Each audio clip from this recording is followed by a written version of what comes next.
સુરતમાં જાહેરમાં મારામારીનો video viral થયો છે। લિંબાયત મીઠી ખાડી વિસ્તારમાં બન્યો હતો બનાવ। જાહેરમાં લાકડાના ફટકાથી મારામારી થઈ હતી। મહિલાઓ પણ મારામારી કરતી જોવા મળી હતી। મહત્વનું છે કે મારામારીનો આ વિડીયો હાલ વાયરલ થઈ રહ્યો છે। જાહેરમાં લાકડાના ફટકાથી મારામારીની આ સમગ્ર ઘટના સામે આવી, જેમાં મહિલાઓ પણ મારામારી કરતી જોવા મળી રહી છે। તો મીઠી ખાડી વિસ્તારનો સુરતનો આ વિડીયો હાલ વાયરલ થઈ રહ્યો છે। વન નેશન વન ઇલેક્શનને કેબિનેટની મંજૂરી। પ્રસ્તાવને કેબિનેટની મંજૂરી મળી ગઈ છે। સરકાર શિયાળુ સત્રમાં બિલ લાવશે। રામનાથ કોવિંદના રિપોર્ટને કેબિનેટની મંજૂરી મળી ગઈ છે। ખૂબ જ મોટા અને મહત્વપૂર્ણ સમાચાર જે પ્રકારથી આ મુદ્દે ચર્ચા થઈ રહી હતી અને હવે વન નેશન વન ઇલેક્શનને કેબિનેટે મંજૂરી આપી દીધી છે। કેબિનેટની મંજૂરી મળી ચૂકી છે। આ પ્રસ્તાવને કેબિનેટની મંજૂરી મળી છે। સરકાર શિયાળુ સત્રમાં બિલ લાવશે। રામનાથ કોવિંદના રિપોર્ટને કેબિનેટે મંજૂરી આપી છે। ઉલ્લેખનીય છે કે આ મુદ્દાને લઈને જે પ્રકારથી રાજકારણ પણ થઈ રહ્યું હતું, ચર્ચાઓ પણ થઈ રહી હતી અને હવે વન નેશન વન ઇલેક્શનની કેબિનેટે મંજૂરી આપી દીધી છે। તો મહત્વના સમાચાર, આ પ્રસ્તાવને કેબિનેટની મંજૂરી મળતા હવે સરકાર શિયાળુ સત્રમાં બિલ લાવશે। જે પ્રકારથી સરકાર આ અંગે લાંબા સમયથી ચર્ચા વિચારણા પણ કરી રહી હતી અને આ બિલની મંજૂરીની પણ વાતો થઈ રહી હતી કે આ બિલ ક્યારે આવે છે, ત્યારે હવે વન નેશન વન ઇલેક્શનને કેબિનેટે મંજૂરી આપી દીધી છે। આવનારું જે શિયાળુ સત્ર હશે તે મહત્વનું એટલા માટે પણ બની રહેશે કારણ કે સરકાર શિયાળુ સત્રમાં તેને લઈને બિલ લાવશે। ઉલ્લેખનીય છે કે રામનાથ કોવિંદના રિપોર્ટને કેબિનેટની મંજૂરી મળી ચૂકી છે। તો રામનાથ કોવિંદના રિપોર્ટને કેબિનેટની મંજૂરી મળી ગઈ છે। ઉલ્લેખનીય છે કે આ અંગે લાંબા સમયથી ચર્ચા થઈ રહી હતી અને ક્યારે તેને લઈને બિલને મંજૂરી મળે છે તેની પણ રાહ જોવાઈ રહી હતી। संवाददाता रचना जोड़ाया है फोन लाइन पर વધુ माहिती આપવા માટે। रचना, जिस तरीके से वन नेशन वन इलेक्शन को लेके काफी लंबे समय से चर्चा हो रही थी और अब मंजूरी भी मिल गई है, क्या जानकारी है इस बारे में ज्यादा? देखिए, बहुत लंबे समय से ये था कि एक देश एक चुनाव जो है उसको मंजूरी मिल जाए और आज जिस तरीके से कैबिनेट की मीटिंग थी उसमें प्रस्ताव को मंजूरी दे दी गई है और मोदी कैबिनेट ने इस कमेटी के प्रस्ताव को मंजूरी दी। और आपको बता दें कि जो पूर्व राष्ट्रपति रामनाथ कोविंद है वो कमेटी के उनका ही ये प्रस्ताव था। तो यानी कि ये कह सकते हैं कि कोविंद कमेटी का जो प्रस्ताव है उसको अब कैबिनेट ने मंजूरी दे दी है और जिस तरीके से मंजूरी दी गई है तो आने वाले समय में बहुत जल्दी ये देखने के लिए मिलेगा कि एक देश और एक ही चुनाव जो है वो पूरे देश में होगा। बिल्कुल रचना, धन्यवाद इस तमाम जानकारी के लिए।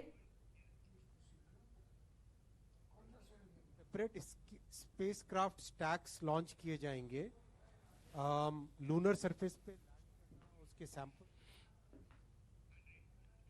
तो रामनाथ कोविंदनी रिपोर्ट संसदમાં બિલ પાસ થયા બાદ કાયદો બની જશે। સરકાર શિયાળુ સત્રમાં બિલ લાવશે। સમાચારમાં આગળ વાત ભાવનગરની। ભાવનગરમાં તહેવારોના નામે ફાળો ઉઘરાવવાના નામે તોફાની તત્વોએ ગુંડાગર્દી કરી। ડોન ચોક વિસ્તારમાં નાના વેપારીઓ પાસેથી ફાળાના નામે 10-10 હજાર રૂપિયા ઉઘરાવવામાં આવ્યા। વેપારી જો આટલા વધારે રૂપિયા આપવાની ના પાડે તો તોડફોડ કરીને ઉપદ્રવ મચાવ્યો। તોફાની તત્વો ગુંડાગર્દી કરતા હોય તેવા સીસીટીવી પણ સામે આવ્યા છે। વેપારીઓનો આરોપ છે કે આરોપીઓ નશાની હાલતમાં હતા। વેપારીઓનો આરોપ છે કે આ મામલે ફરિયાદ નોંધાવા ગયેલા વેપારીઓ સાથે તુમાકીભર્યું વર્તન કરીને પોલીસે ફરિયાદ લીધી ન હતી।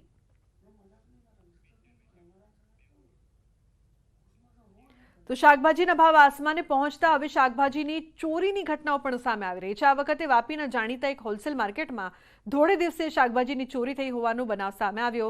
હાઈવે પર આવેલ વાઇબ્રન્ટ શાક માર્કેટમાં દિવસે અજાણ્યો શખ્સ જથ્થાબંધ શાકભાજીની એક દુકાનમાં પહોંચે છે, જ્યાં દુકાનદાર સાથે ભાવતાલ કરી અને થોડી જ વારમાં નજર ચૂકવીને એક વ્યક્તિ દુકાનમાં રાખેલા કાંદા અને આદુની આખી બોરી ચોરી કરીને ઉચકીને ફરાર થઈ જાય છે। દુકાનદારે સ્ટોકની ગણતરી કરતા 2 બોરી ઓછી હોવાનું ધ્યાનમાં આવતા સીસીટીવી ફૂટેજ ચેક કરતા સમગ્ર હકીકત બહાર આવી। ગાંધીનગરના ક6 સર્કલ પર પોલીસ વાનનો અકસ્માત। પોલીસ વાન અને બાઇકનો અકસ્માત। પોલીસ વાનના નમસ્કાર, આપ જોઈ રહ્યા છો ન્યૂઝ 18 ગુજરાતી અને હું છું લુબના ખાન। ગુજરાતના ખેડૂતો માટે મહત્વના સમાચાર। હવામાન વિભાગ વૈજ્ઞાનિક અભિમન્યુ ચૌહાણે કહ્યું છે કે ગુજરાતમાંથી ચોમાસાની વિદાયની સ્થિતિ સાનુકૂળ તરફ આગળ વધી રહી છે। આગામી દિવસોમાં રાજ્યમાં હળવાથી મધ્યમ વરસાદની હવામાન વિભાગે આગાહી કરી છે। રાજ્યમાં આગામી 7 દિવસ સામાન્ય વરસાદની શક્યતા છે। આગામી 7 દિવસ કચ્છ જિલ્લામાં વાતાવરણ સૂકું રહેશે। તો વરસાદની કોઈ સ્થિતિ સક્રિય ન હોવાનું હવામાન વૈજ્ઞાનિકે જણાવ્યું છે। अगले आने वाले 7 दिनों की हम बात करें तो बारिश जो है गुजरात में जो है बहुत कम देखने को मिलेगी जैसे जैसे दिन गुजरेंगे। अगर हम बात करें वार्निंग की, किसी भी प्रकार की जो है अगले 7 दिनों के लिए हैवी रेनफॉल वार्निंग नहीं दी गई है। साथ ही जो है कच्छ को जो है अगले 7 दिनों के लिए ड्राई रखा गया है। अगर हम बात करें सौराष्ट्र रीजन की, अगले 3 दिनों तक जो है कुछ हिस्सों में छुटपुट बारिश देखने को मिल सकती है। उसके बाद सौराष्ट्र में भी जो है डे 4 ऑनवर्ड्स जो है ड्राई रहेगा वेदर। साथ ही साथ नॉर्थ गुजरात में भी अगर हम बात करें अगले 2 दिनों तक जो है छुटपुट बारिश देखने को कुछ हिस्सों में मिल सकती है। उसके बाद नॉर्थ गुजरात में भी अधिकतर हिस्सों में इधर मानसून ड्राई रहेगा। साथ ही अगर हम बात करें साउथ गुजरात में, वहाँ पे जो है अगले 7 दिनों के लिए कुछ हिस्सों में मोस्टली साउथ गुजरात के जो कोस्टल एरियाज है उसमें जो है छुटपुट बारिश देखने को मिलती रहेगी।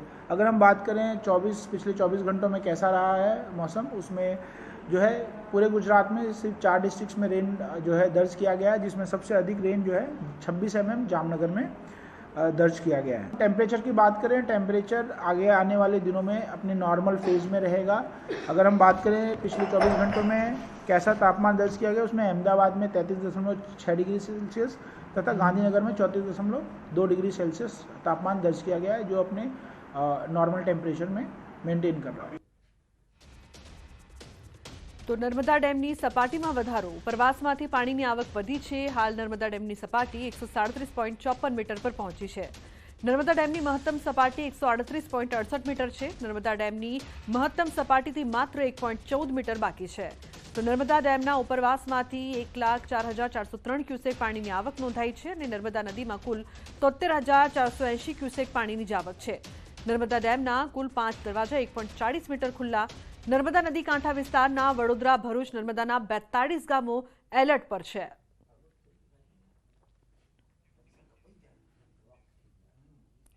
તો ટ્રાફિક સમસ્યા મુદ્દે ગુજરાત હાઈકોર્ટમાં સુનાવણી થઈ છે। આ સુનાવણીમાં ટ્રાફિક પોલીસના ઉચ્ચ અધિકારીઓ હાજર રહ્યા। ટ્રાફિક નિયમો માટે જનતા માનવા તૈયાર ન હોવાની સરકારની દલીલ લઈને હાઈકોર્ટે ફટકાર લગાવી છે। કહ્યું છે કે તમે સિવિક સેન્સના માથે તમામ વાતો ન નાખી શકો, સાથે ફક્ત દંડની વસૂલાત કરવી એ સમસ્યાનું સમાધાન ન હોવાનું હાઈકોર્ટે જણાવ્યું। હાઈવે પર પોલીસ ડિપ્લોયમેન્ટને ઉચ્ચ અધિકારીઓ સીસીટીવીથી મોનિટરિંગ કરતા હોવાની સરકારી વકીલે દલીલ કરી છે। વધુ સુનાવણી આગામી 4 અઠવાડિયા બાદ હાથ ધરાશે। રાજ્યમાં ઇન્સ્યોરન્સ વિનાના વાહન ચાલકો સામે સખ્ત કાર્યવાહી થશે। આ માટે ટોલ પ્લાઝા પરથી પસાર થતા તમામ વાહનોના ફાસ્ટેગ સ્કેનિંગ સાથે જરૂરી દસ્તાવેજોનું સ્કેનિંગ પણ થાય તેવી સિસ્ટમ વિકસાવાઈ રહી છે। વાહનોના વીમા અંગે નહીં હોય તો તમામ ઓનલાઈન સેવા બ્લોક થશે। સુનાવણીમાં સરકારે વાહનોની સ્થિતિને લઈને પણ જાણકારી આપી છે। 31 ઓગસ્ટ 2024 સુધીમાં 2,50,30,208 વાહનો નોંધાયા છે। રાજ્યમાં 1,17,90,101 નાગરિકો પાસે ડ્રાઇવિંગ લાયસન્સ છે। તો સાથે જ મોટર વ્હીકલ ટેક્સના માધ્યમથી 2023-24માં ટેક્સ પેટે 963 કરોડની આવક નોંધાઈ છે। મહત્વનું છે કે માત્ર દંડ વસૂલવો એ જ ફક્ત સમસ્યાનું સમાધાન નથી। વીમા વિનાના વાહનો સામે સખ્ત કાર્યવાહી થશે। ફાસ્ટેગની સાથે દસ્તાવેજોનું ચેકિંગ પણ થશે।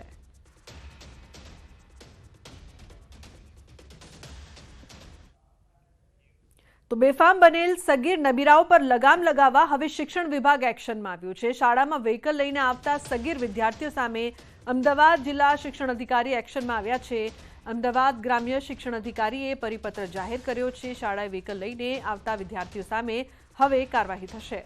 અમદાવાદ ગ્રામ્યની તમામ શાળાઓને સૂચના આપવામાં આવી છે તેમજ પરિપત્ર મોકલવામાં આવ્યો છે। વિદ્યાર્થીઓને વાલીઓને આ બાબતે જાગૃત કરવા ડીઓએ આદેશ કર્યો છે। આ મામલે આરટીઓ અને ટ્રાફિક વિભાગને પણ જાણ કરવામાં આવી છે। ટ્રાફિકના નિયમ વિરુદ્ધ અનધિકૃત રીતે વાહન લઈને આવનાર વિદ્યાર્થીઓ મામલે પરિપત્ર જાહેર કરાવ્યો છે। શાળામાં અનધિકૃત રીતે વ્હીકલ્સ લઈને આવતા વિદ્યાર્થીઓ સામે કાયદેસરની કાર્યવાહી થશે।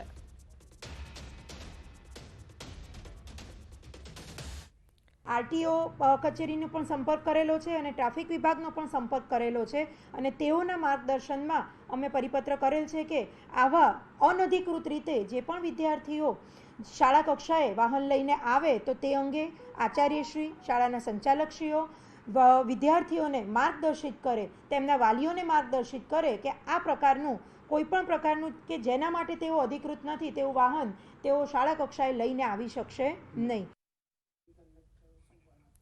તો સગીર નબીરાઓને લઈને શિક્ષણ વિભાગને પણ જે પ્રકારથી કહેવામાં આવ્યું છે, અમદાવાદ ગ્રામ્ય શિક્ષણ અધિકારીએ પત્ર લખ્યો છે.